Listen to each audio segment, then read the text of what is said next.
Welcome to the Flow State Podcast, where we're all about finding balance. We're your hosts, Monica Groney and Nora Candido. Now let's get into the flow. Hello and welcome back, Flow State Podcast listeners. We're always excited to bring you our weekly episode, and this is the culmination of our Season 3, which is so hard to believe. Yay! We have a beautiful guest on with us today. I will allow her to introduce herself, but just a brief background is we have Dr. Nevin, who is a highly esteemed holistic practitioner, and she is a personal coach that specializes in empowering women and couples to lead fulfilled and connected lives. She works with nuanced layers beneath the surface, has a bachelor's in science, in psychology, and focus on development, and her PhD in family chiropractic and relationship coaching certification through the ICF, which is so cool. Nevin, welcome. Thank you. Thank you for having me. I'm excited to be here. I know that over the last 3 months at Maria, we have been seeing a huge influx of people going to an article on our website, actually, that's all about how to talk to your partner about your mental health and your period. And I personally get a lot of DMs from our community of women asking, like, how can I have my partner better understand what I'm experiencing? How can I ask for what I need? And so I'm so excited to have you here today and to be able to help give us, our community, some tools and tips to communicate better with our partners. But I'd love for you first just to kind of tell us a little bit about yourself, your overarching mission and the work that you do, and how you got into this work. Yeah, well, thank you for having me. And I'm so excited that that was a huge question that you have been getting, because this is such an important topic. Relationships are so foundational to our mental health, our well-being. So really glad to be here to share some of this stuff with you. Yeah, I'm a certified relationship coach and holistic doctor. I've been in practice for about 8 years. And throughout my whole professional career, even before I got, any kind of degrees, I've always had one hand in the mental, emotional realm of healing, and then the other realm in the physical, and really connecting the two. There's no separation between the two.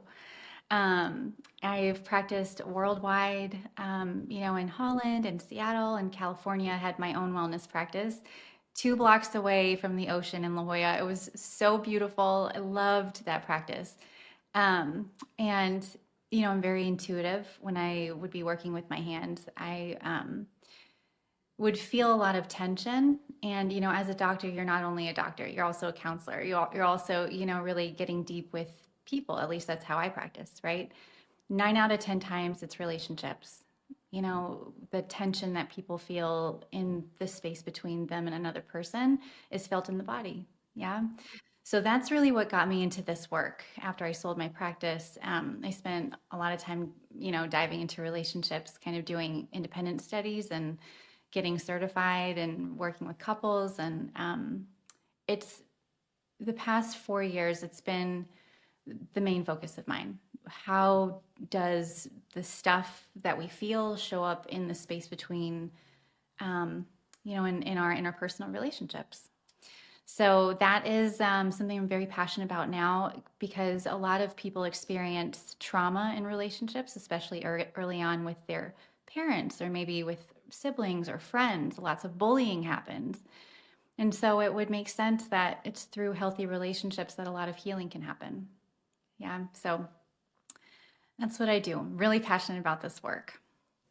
I love that and agree completely. I think it was the Harvard study that came out like the beginning of this year, even talking about the importance of relationships in terms of just our health and our well-being and longevity. And obviously, longevity is this trendy buzzword, but I think it is so important, and love that you channeled that experience, got some certifications and specialties to help transform. And for me, it's been really interesting even learning like the work that we do as individuals then impacts our future generations too. Like to think about leaving a legacy and helping to resolve maybe things that came before us and to change maybe if we didn't grow up in the best environment, knowing that we can improve that for the next generations, even if you have offspring or not. I think that's really cool.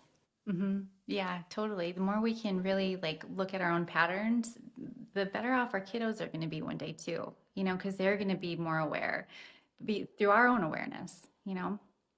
That's a huge why. Yeah. Yeah.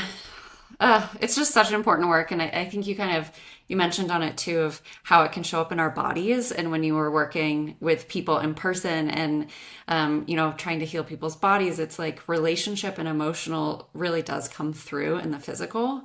And I think that we don't always realize that. But when there's stress in other areas of our lives, emotional, it creates dis-ease in our body, which shows up as disease. So it's so important that we can heal all sides of it. And yeah, like a true need of us as humans is connection and love. And that is our relationships, whether they're intimate relationships or friendships, but community is so, so important. Yes. Yeah. There was a recent study that was done that showed even people who are in relationships, if there's a perception of loneliness, it has a huge impact on your mental health, your physical health. Because being alone, right, is not necessarily a bad thing. There's the difference between feeling lonely and then feeling a sense of solitude. When you feel lonely, you feel like there's that lack. There's this lack of support in some way. Rather than when you feel a sense of solitude, you're actually like enjoying your time alone.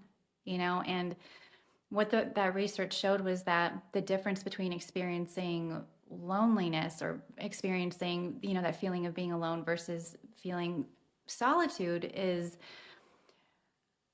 the predictable sense of support, whether it be with a spouse, whether it be with community. If that's predictable and reliable and consistent in your perception of it, then you can actually enjoy your time alone, which is really fascinating.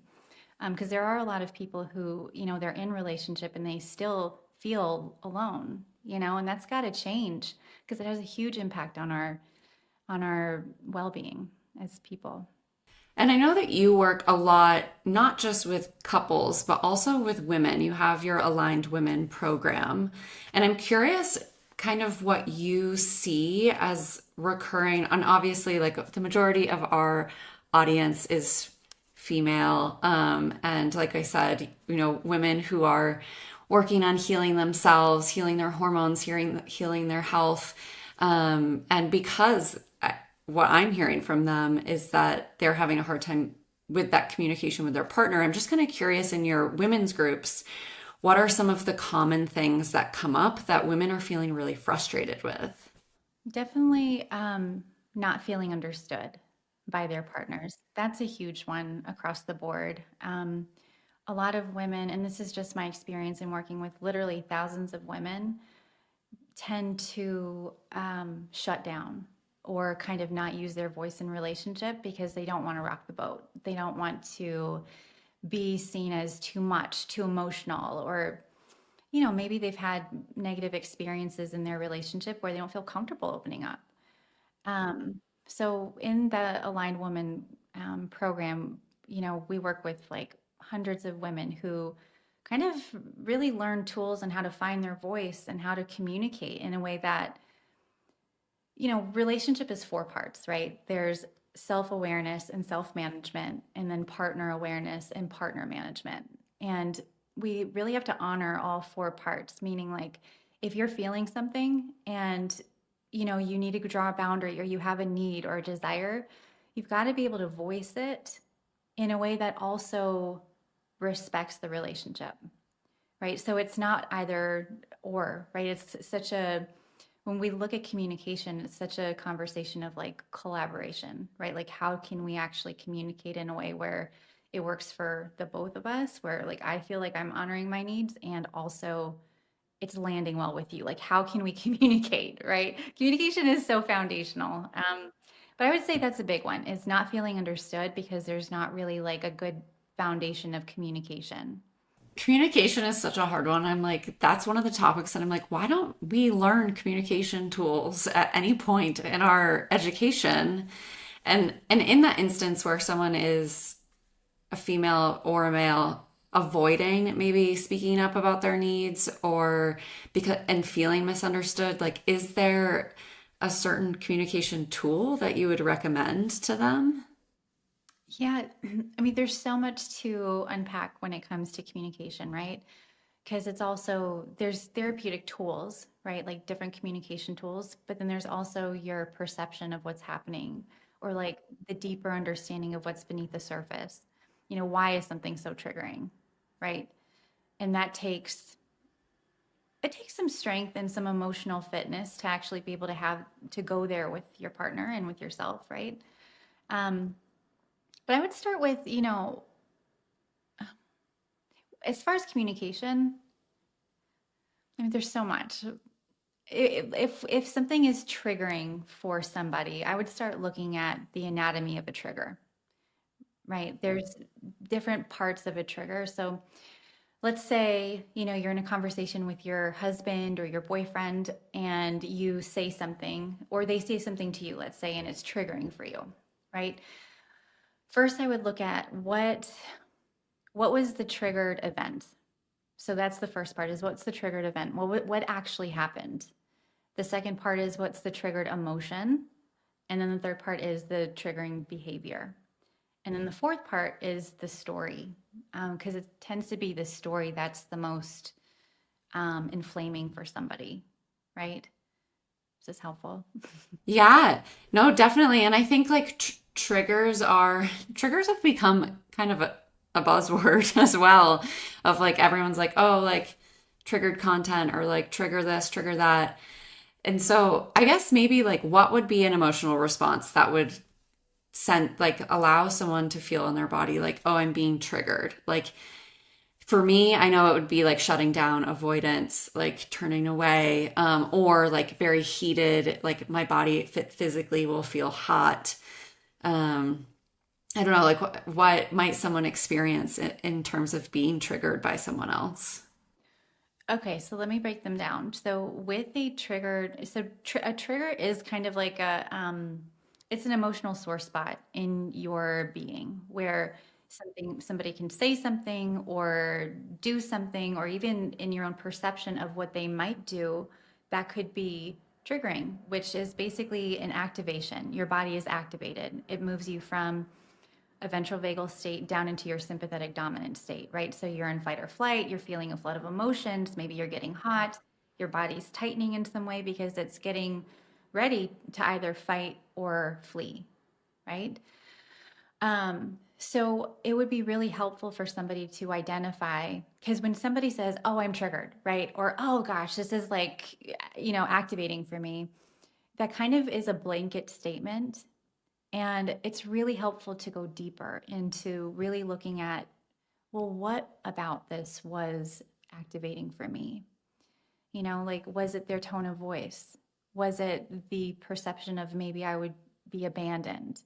Was it that there was no eye contact and so I felt dropped in that moment when I was sharing something really important?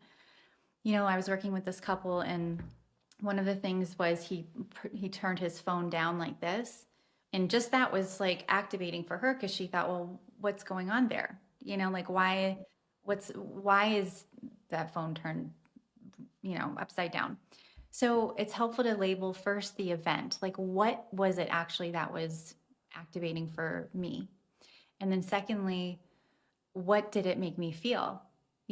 Because people kind of have blanket statements of, oh God, it like pissed me off, or I was like really stressed out in that moment. But it's helpful to actually figure out the texture of what you're actually experiencing. Like, was it hopelessness in the moment? Were you actually fearful of something? Did you feel alone? To actually like distill it down to what you felt and then how you behaved, right? So what was the behavior afterwards? Do you shut down? Do you lash out? Like what is your go-to behavior when you're actually experiencing these things with the person that you care about, you know? And then look at the story. Like, okay, so you felt abandoned, and what was the story? This, The truth is that there are an infinite amount of stories that we can put on the same situation, according to your perspective. Like, truly, however many people exist in the world, that's how many perspectives there are in the same moment, right? Depending on your background and what you've experienced in your life. So the story, and this is just human behavior, people tend to choose the worst case scenario in an effort to protect themselves and fortify. Like, oh, he doesn't care about me at all. Like, look at that, or whatever it might be. There's usually a story that's not very supportive of the relationship. And in working with couples, it's actually, you've got to kind of unearth this stuff and then decide on a different story that you can actually tell yourself moving forward in that moment, right? So that's, it's a process that you can walk through. And in Couples Reconnect, we go through that. We walk you through step by step on how to actually like process through that. Because it's very like involved. It has to do with your childhood blueprints and all of that. That's what I was going to say too. It was like subconsciously, like you were saying, the emotional sore spot. So I've heard from other experiences that if you experienced abuse, whether physical or verbal, as a child, it doesn't, like you said, it doesn't just have to be during childhood, but you have this inherent memory of that experience. And then if something happens in your day to day that feels like that, your body's having that same internal reaction. Like you said, it could be fight, flight, or freeze, where we're shutting down, or maybe we're getting that elevated heart rate, or we're getting really hot, whatever the physical sensation might be, or just the emotional side of saying, like, I've been here before, and almost solidifying that pathway that you already have that imprinted in your brain, and now you're like, well, that story must still be true. Hmm. Yeah. Yeah. That's a really good point. It's really fascinating how the nervous system works in the context of relationship.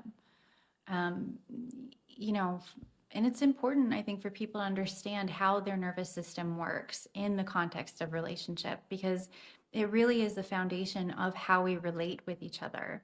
Yeah. You know, like you tend to, when you meet a partner, it's like you fall in love and you have all these feelings, and then you get married, and then fast forward 5 years, it's like all of the childhood stuff comes up, all of the patterns and the stuff that wasn't present in the beginning, because your whole mode was to attract, right? Like, I want to attract this person, I want to get a ring on my finger, I want to, like, but then when marriage actually becomes marriage, it's so much deeper than the feelings at the beginning, right? It's like, okay, we have a platform now to actually like figure ourselves out. And, it's a very rich environment for that, because it's only in like marriage that a lot of your stuff shows up, that wouldn't normally show up in other relationships. When you're talking about nervous system, is this like where the self-regulation key like part comes in, or like what I guess what are some of the nervous system responses that people experience? Is it just our childhood trauma coming up, like you're saying, the way we react with our partner? Like, what really is that? Yeah.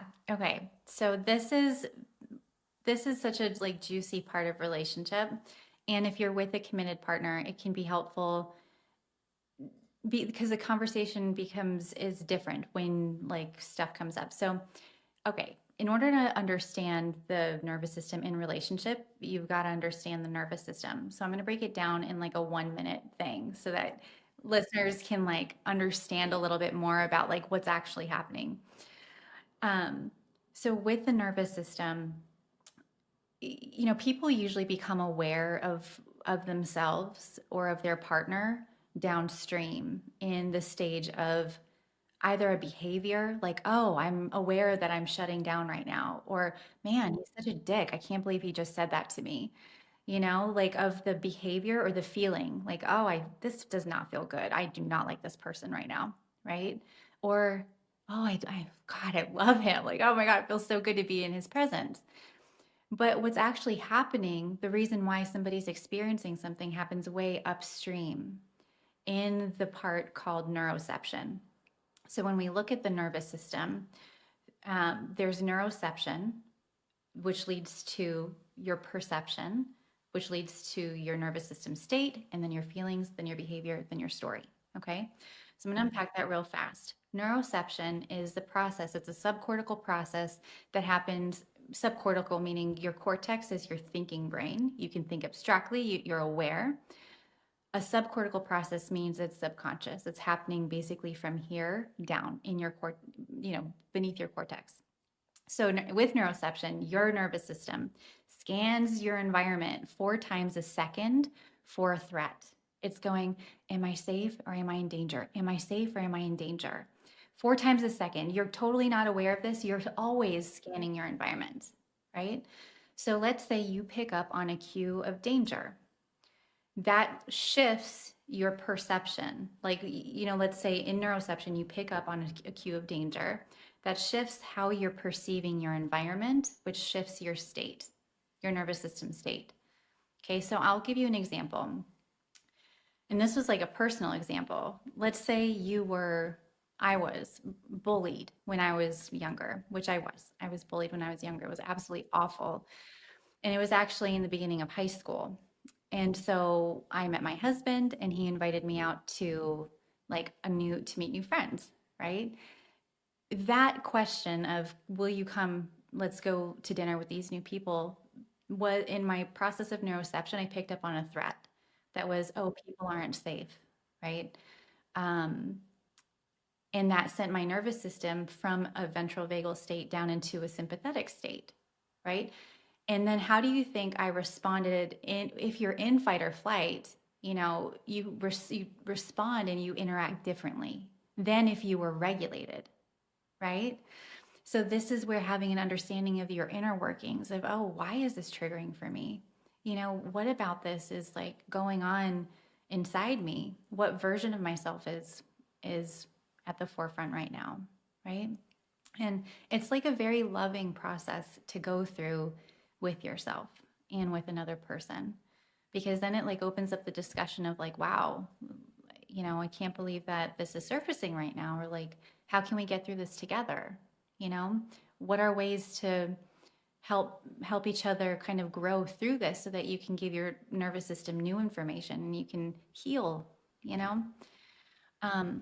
so that's kind of like how your nervous system kind of plays out in relationship, right? So if your partner says something and that's triggering for you, well, then you can unpack that. And if you're with a partner who is loving and supportive, then, you can work through that together. I think where couples go wrong is that one is struggling and then the other doesn't care in some way, or like isn't attuned to their struggle, and that's where it's like, what kind of relationship are these two people wanting to create? Like, what's the point? Like, if you're not with somebody who's gonna work through things together, and like address the nervous system and heal, so And sometimes I'd imagine that some of that lack of attunement is maybe an inability or the lack of the tools to be able to communicate the feelings. Is that true? Is sometimes it just like blanket a communication issue? it could, there's so many things that come to play. It would be helpful to, yes, know the tools on how to name, how to really communicate what you're feeling. If you don't know how you're feeling, then to be able to communicate that, like, look, I'm feeling something. I'm not sure what I'm feeling right now, but I need some time to figure it out. It's not about you, or if it is about you, then help me, like, give me some time so that I can articulate this, right?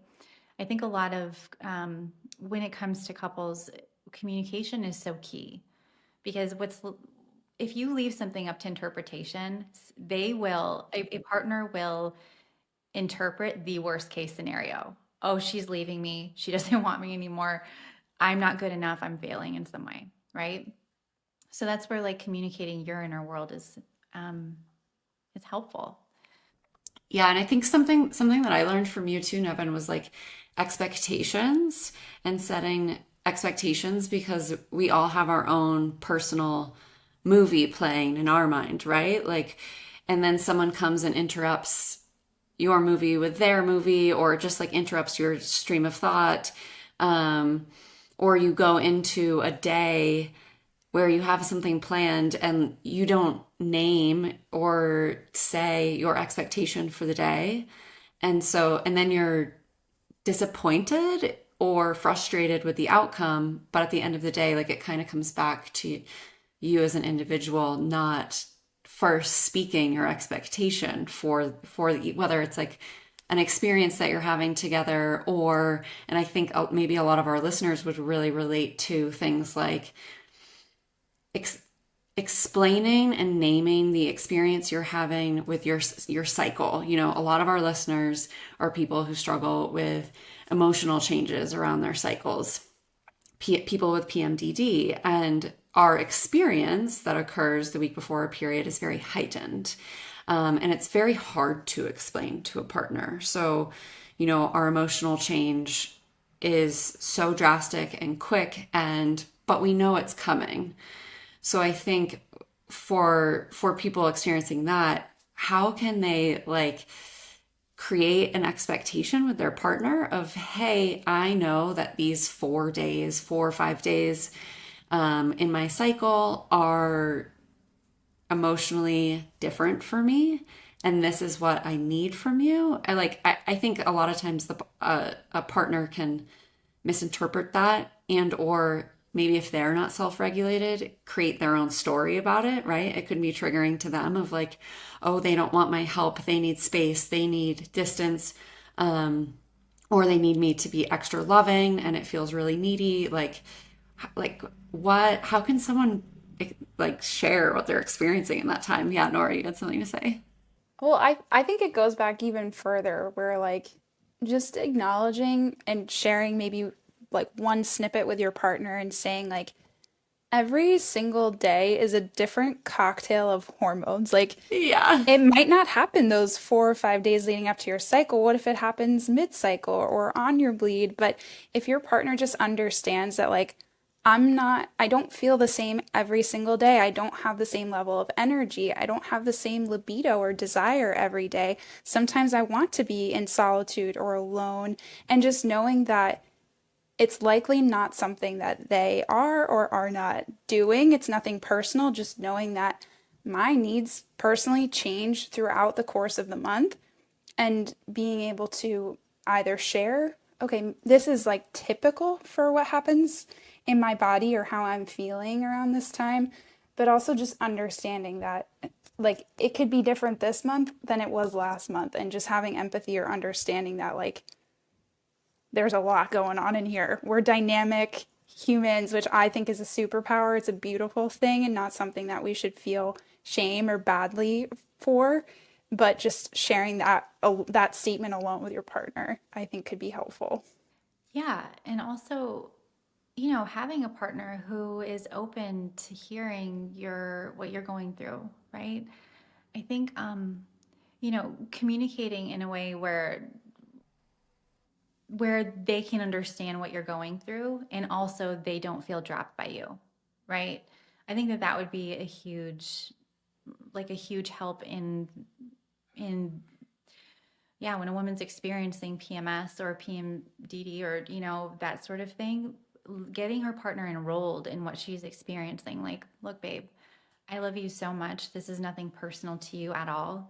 This is something that I'm going through. It doesn't mean anything about our relationship. I'm still so attracted to you. I find you so handsome.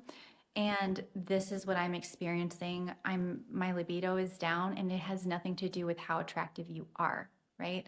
This is what I'm going through. Um, and also, men tend to really respond well to times, you know, so that they know it's not a forever thing. Like, look, these 10 days or these 7 days or however much you need, I need like a 10 out of 10 compassion level from you, you know? And, you know, just as a woman, this is something that I'm experiencing, right? And kind of like let him know, let him in on your experience on I have these, you know, cramps. This is what you can do to help. You know, if you like get my heating pad or something, that would mean the world to me. that sort of thing, so that they know, oh, this is what she needs from me, this is what I can do. It's not like he's not feeling shut out. I think too, as women, like a lot of times we feel a lot of shame for having to come to the table and be like, oh, I'm a woman and like my emotions fluctuate and like I need this from you. I think a lot of people have a hard time just admitting it or being worried. And I know I hear this from the PMDD community a lot of like, I don't want, I have this new boyfriend and I keep ruining relationships because my emotions come over me and it's overwhelming. And then I like take it out on them. And so, like, there may be a lack of communication there, but they also feel a lot of shame of being like, my emotions change pretty drastically throughout the month because we see women get labeled as crazy often and they don't want that on them. So I don't even know if there's like a question in there. It's just like empathizing with the people who are like, yeah, like I understand that feeling of feeling like you don't want to speak up and really tell the person your full experience because you're worried of their judgment. Hmm, yeah, that's a very real and very valid thing, because I know, some people aren't met with the tenderness that they would need, and that just makes me sad. Um, Monica, you said something that I think is very meaningful and important, and it's, naming what you're going through is so, so, so helpful. Because if we don't name what we're going through, then what we're giving off, is we're in our sympathetic dominance, right? We're dysregulated in our bodies in some way because of hormones, because of, situate the situation, right? Um, and that can be perceived as, oh, I'm doing something wrong, or oh, she doesn't love me, or oh, I'm messing up again, right? So naming it kind of takes the responsibility away, or takes like what they might be doubting, and it lets them into, your experience. So they can have a little more like bandwidth and capacity to be there for you, rather than internalize it and make it about themselves. That's been my experience with guys. What would naming it look like? So, like, are you naming the emotion? Are you naming what you're feeling? Are you naming your expectation? Like all of those things? Mhm. Yeah, naming like, yes, this is what I'm experiencing. It has nothing to do with you. This is how you can help me during this time. Hmm. Something like that. It is so vulnerable to ask for help. Yeah. And I think too, it's also challenging to just let the person know that it like maybe not challenging, but I don't think we remember to let the person know that it doesn't have anything to do with them. Our world and their world can be separate while still being together. And that piece of it, I know, is a piece that I've missed for a long time of just letting your partner know, hey, I'm experiencing this and it's not a reflection of you or it's not a reflection of something that you've done, but is so important, like you said, especially for men to have them understand that, like, this isn't a reaction to something that you did. And I just need a day or whatever, and then I'm going to come back. But that coming back piece too, and like having the time frame, so important. Yeah. I often recommend to people too, if you're not getting that validation from an outside party, can you take a moment to just write those things down too? At least validating them from outside of your head too. Like putting them somewhere, writing them down, putting them on paper, maybe your phone, voice note, journaling, whatever the thing is, just so that it's not this like ruminating, you're not downward spiraling also if you're not getting it elsewhere, or having that like coming back to you point, centering, grounding, and not letting that thought take over too. Yeah, I love that.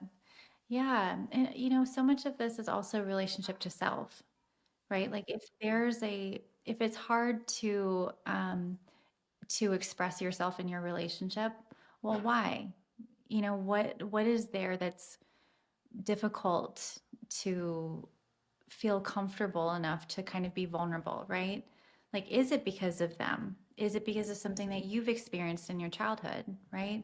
And so developing that relationship with your inner child, knowing what my husband actually explained this perfectly. He's studying positive psychology now, but part of like the journey of positive psychology and kind of developing a relationship with your inner child is recognizing what your pitfalls are, or where the spots that you might like fall, kind of throw you off track, and then building a system around that to where you recognize it and you work through it with yourself, Mm-hmm.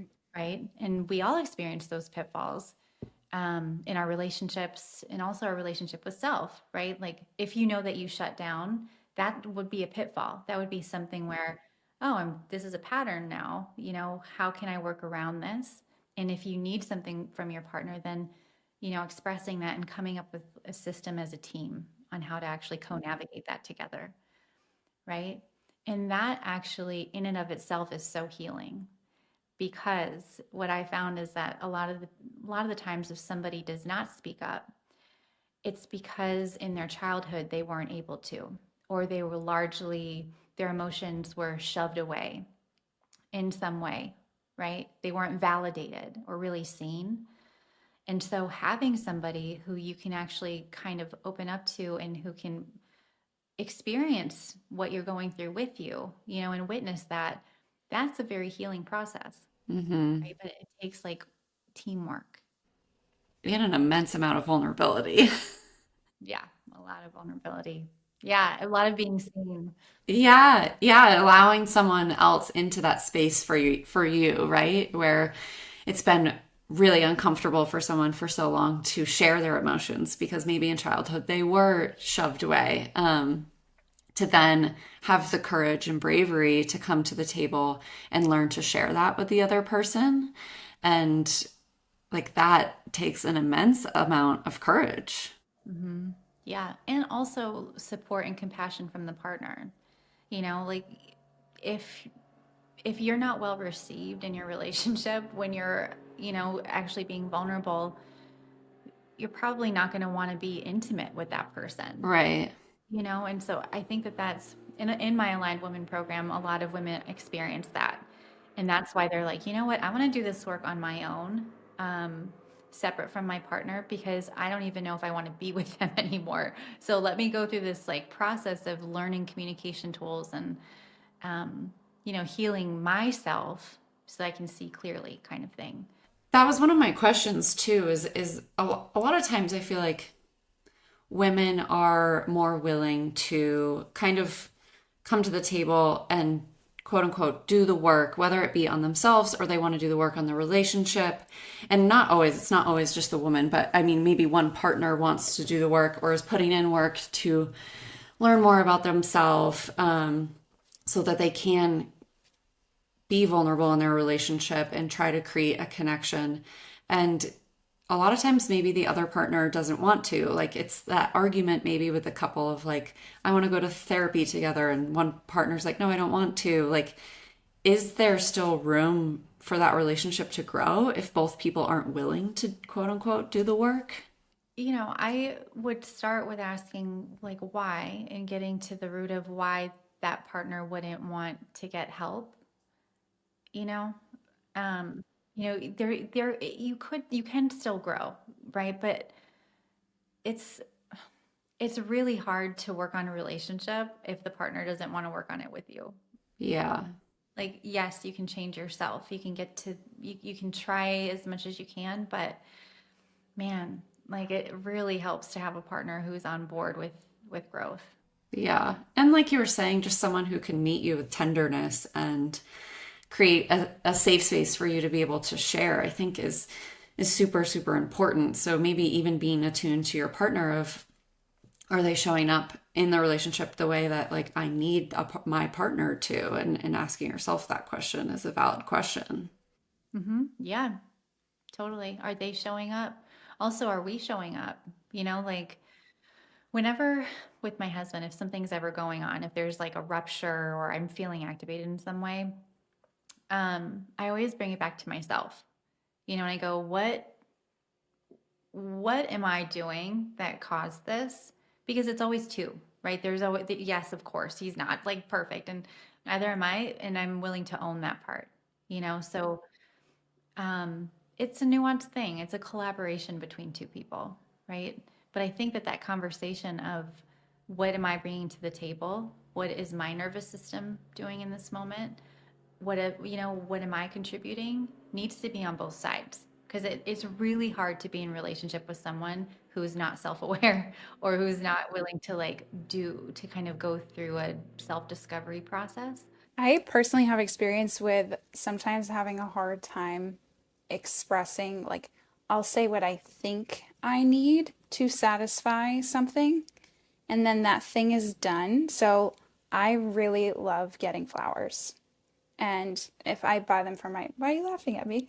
I'm not. I love that. And that's something where, like, I've expressed to my partner, like, I think the root of that is that I just want to know that you're thinking of me when we're not together. It could be flowers, it could be my favorite ice cream treat, or just something small or a note, whatever. And then if my partner does the thing right after I asked or expressed this, it doesn't feel genuine to me. And then that, like, need that I expressed, and they're like doing the thing that I'm asking, it doesn't satisfy it. I personally feel like sometimes I have this disconnect. Like, it's not always this situation, but what would you share with someone where, like, I understand it's a learning process, but to be able to convey that to somebody else too, of like, you're right, like, you did the thing that I asked for and it still didn't check the box. Like, I'm sorry. Yeah, Nora, you're not alone. That's a very common experience, because it's like it's such a couple's myth to to to think that your partner should just do it, that they should know because you've been together for so long, right? Um, and yeah, so if you ask for something from your partner and then they deliver it, imagine like there's a goalpost and they literally kick the ball through the in the goal. Like you said, look, here it is. This is how you can make me happy, and they do it. That's kind of how I present it to couples. Because it's actually like a really beautiful thing to be able to ask and then receive. It doesn't take I don't think it takes the importance away from it, right? It's like they're learning you, and you're also able to. I think it's really beautiful if you're able to open up and ask for it. That's vulnerable, to ask for something. And I think we're also like not mind readers. And yeah, maybe the first time that he does it right after you ask for it, like it's like, oh, okay, he just did it because I asked. That's great. I can see the like him wanting to appease me, which that feels good. Eh, But I wish he'd just do it without me asking. But if we, like, I know for me, I have to be like, okay, but like, can I also expect him to read my mind and know what I want? Like, not really. So hopefully, as I get more comfortable asking and he's willing to deliver, then like a year from now, he'll just get me flowers and I didn't ask. And I'm like, oh, you remembered. That's really sweet. Hmm. Like, so hopefully we can see how it could affect the future. And, and also remember, like, I don't want to be, I don't want him to hold the expectation of me that I have to read his mind either, because that sounds intimidating, right? When he expects you to make a big deal of his birthday and then you didn't, and you're like, well, I didn't know. Like, I didn't know you wanted a big deal of your birthday. And you feel bad because you're like, had I known, like, I would have, but I didn't realize it was so important. And so I like that situation, and you can kind of feel how they might have felt where like you got disappointed for something you expected. I don't know. I think like remembering the other side of it is helpful. Yeah, I love that. It's so true. It's so true. Also, shifting the mindset, because Nora, I used to feel that way, in the beginnings of like relationship work and that sort of thing. And now when I ask for something from my husband and he gives it to me, I think, oh my gosh, what a great team. Like like, look at this, this is teamwork, and he's openly asking me for things, and I feel like that's really beautiful. Because the flip side to that, or like if that doesn't happen, is imagine how many times this happens in relationship where like you expect something and it doesn't come your way, and you're like, the stories then start coming, right? Like, oh, they don't care, oh, they're selfish, or whatever it is. So, in my mind, teamwork is just, is like being able to ask and then also receive and give, like meeting each other's needs. Yeah. Yeah. Amazing. I think too, like just one of the biggest takeaways from today for anyone listening, I hope, is I think the self-regulation and like the turning inward and looking at how we're perceiving situations is so important, and knowing how to understand our own patterns and how they can play into relationship. Like I think it's just a great starting point for people who are really like, the relationships I'm in just don't seem to work out, or it's not going well. And taking that ownership and responsibility for your own role, your own state, your own nervous system. It's just a really good place to start. Hmm. Yeah, unearthing a lot of that stuff. Yeah. So for anybody listening, it would be helpful to follow these 3 steps. If you first write down the story, like if you're feeling something with your partner, write down what it is that you've been telling yourself. What is that specifically? And then secondly, unearth it. Go through some writing, do some meditating, kind of go for a nature walk and really think, what about that story is familiar to me from my past, from my childhood blueprint? Because that is likely being superimposed onto our perception, right? And then thirdly is, how can you work with your partner on this? What do you need from him to feel taken care of through this in this moment, or to feel like you are a team, or even if it's just with yourself. Let's say your partner's off, like, and maybe you don't want to go through this with them. Maybe you just want to process with yourself. What's a new story you can tell yourself about the same situation, right? Um, so that would be a worthwhile process. Yeah, that's really helpful. Thank you for sharing that. Yeah. I think this will be validating, if anything, for a lot of folks, that maybe this inspires them to share this episode with their partner or just to have a conversation. And one thing that I've tried to implement in the last year of our relationship is just asking when to have this specific conversation too. Not in the realm of just this topic, but like if I need something or if he brings something up, I can give the answer and say like, hey, I'm not emotionally in a position to have this conversation right now. Like, would you be open to having this tomorrow at 5 p.m. after work, XYZ? And just even knowing that there's a choice, or that you can express that and you don't have to have the conversation in the moment. One of the best pieces of quote unquote marriage advice that we got was, it's okay to go to bed upset with each other. Maybe you need that time to decompress, process, and you come back to the conversation more level headed, having thought about what you actually want to say, instead of the emotions are really hot and things just come out. It's like, time out. Take a break. And I love that. Mm-hmm. Yeah, it's so good. Yeah, if your nervous system is dysregulated and you just know that you're not in your best mindset to have a conversation, then don't have it.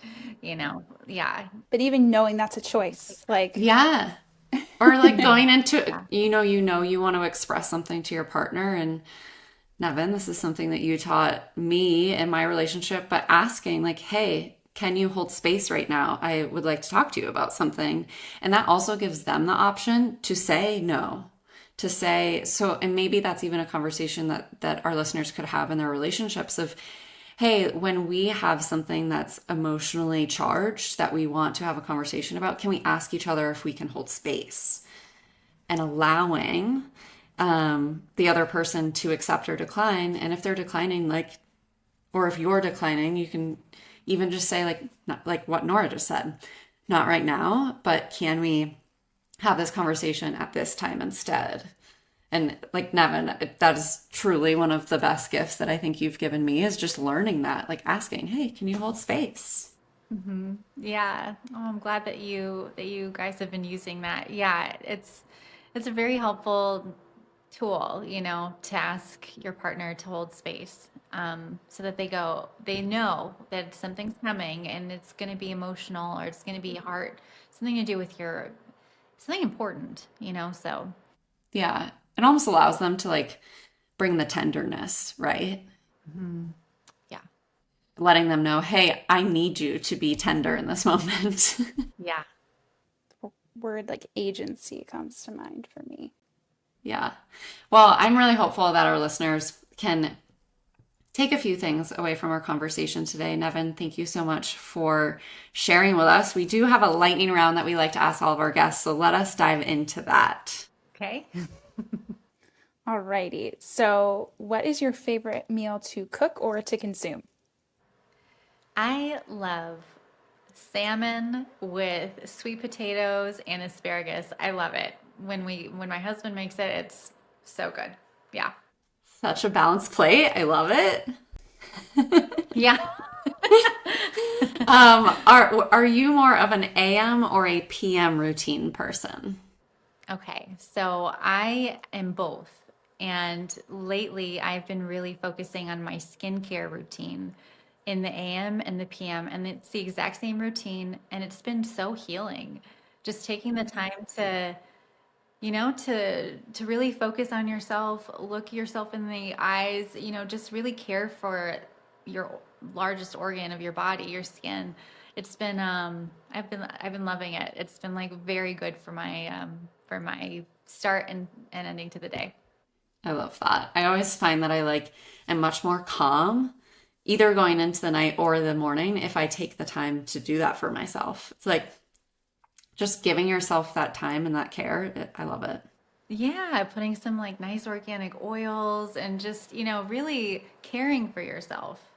It's such a step that I think is so widely like overstepped because, you wake up and there's things to do and you're thinking and, but really taking some time to like actually rub your body and put like the lotions on and just really like actually take that time, I think is really, for me, it feels really good. Even our last episode we did was just about touch and like even self-touch. It's healing for sure. Yeah, it is. Okay, what is your feminine care product of choice? So I don't, when it comes to my period, I use like I don't actually take anything. And I've been wanting to try your products, Monica, because I know that they're amazing from everything that I've read. But I use like a heating pad sometimes, and yeah, that's my big feminine care product. Love it. Yeah. Is there a book that has been highly influential for you? There's so So many many. books. So many. Yes, when it comes to money, mindset, yes. I have been reading right now. This has been a really good book, Transformation Through Intimacy.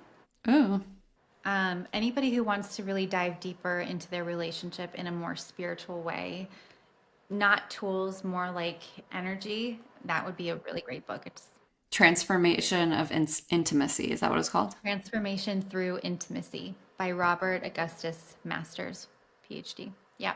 Love it. That's a great recommendation. Yeah, it is. It's been really juicy. So,